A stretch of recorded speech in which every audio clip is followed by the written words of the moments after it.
My name is Ken Lewicki of channelinginc.com. Please visit my website at channelinginc.com.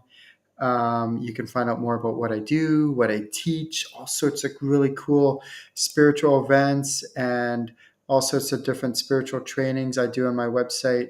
And yeah, feel free to check it out. I do stuff like every week, almost every week. I was trying to count how many different spiritual events I do on a regular basis, and wow, it's a lot. Like um, every month, there's so many different events that I do. Some are free, some are paid. Just go ahead and check it out, and you can participate. I do these talks on a regular basis on purpose because what I want and informing my audience about different spiritual topics. And today's topic is habits, patterns, and rituals that we do in the spiritual community. And what I do, in case if you don't know, is I teach people how to channel.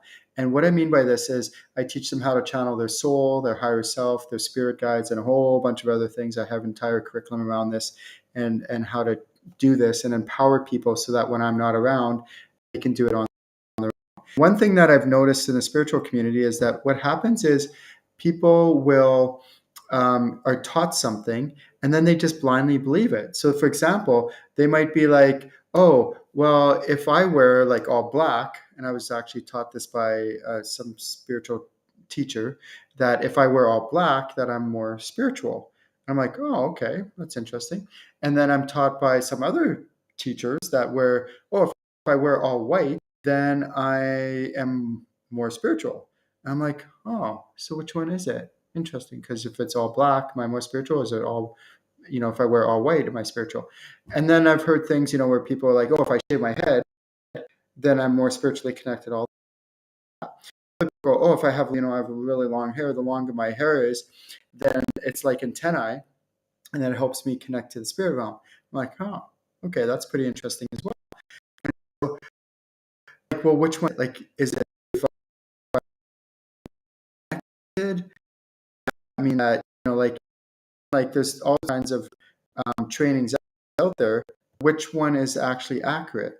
And what I do and what I train my students on how to do is actually channel and check with their spirit guides so they're not just blindly believing things that are not necessarily true, which they could be, but they're not necessarily true.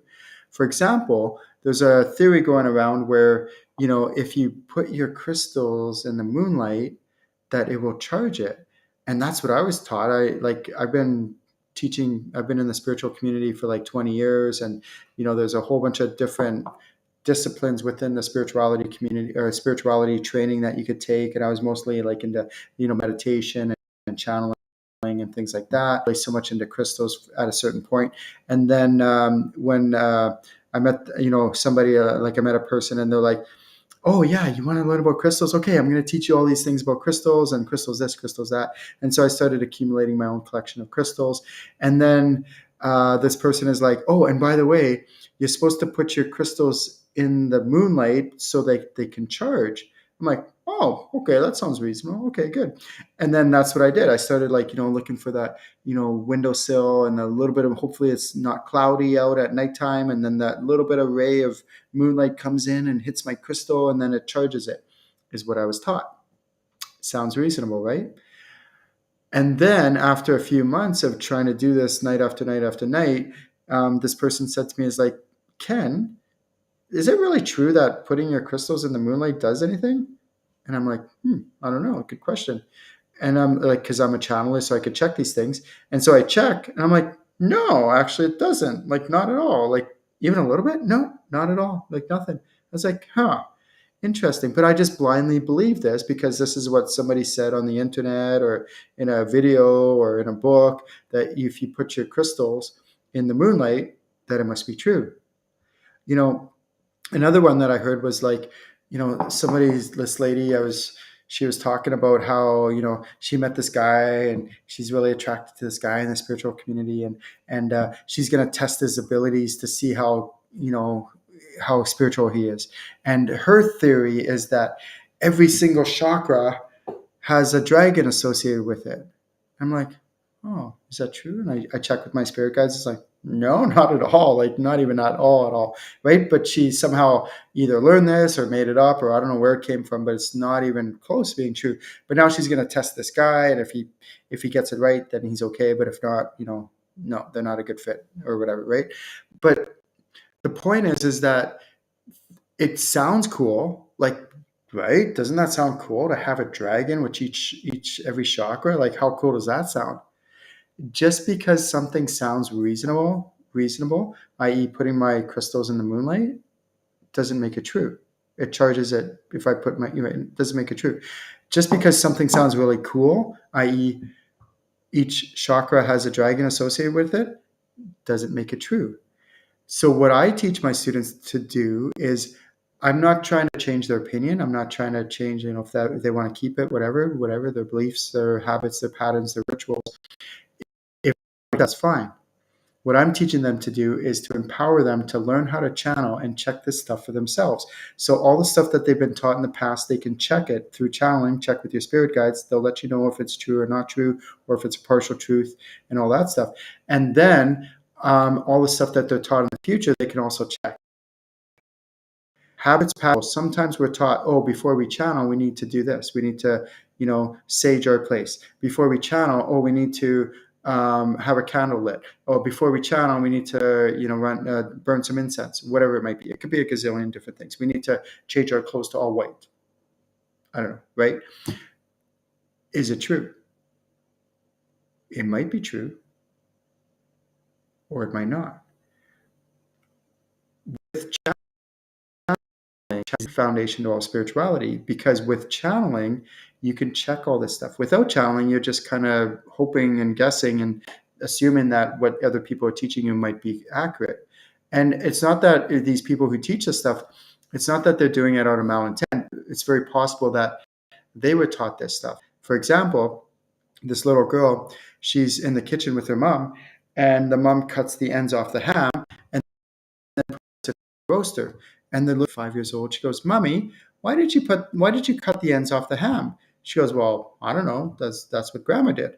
And she's go, "Okay, well, let's ask Grandma why." So they call up Grandma and they go to Grandma and they go, "Grandma, why do you?" The little girl goes, "Grandma, why do you cut the ends off the ham?" And the little girl goes, or the grandma goes, "I don't know, because that's what great grandma did." So they call up great grandma and the little girl goes, "Great grandma, why do you cut the ends off the ham?" She goes, "Well, I don't know why all of you are doing it, but I cut the ends off the ham because it wouldn't fit in my roaster."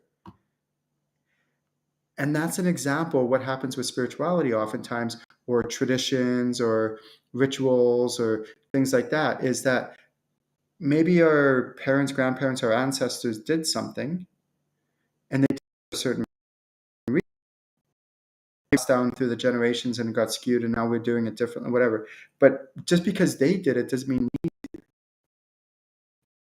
things happen with somebody, whatever reason, they're taught something, they learned something, they think that they're doing not getting accurate information, teach this stuff, and they pass it along.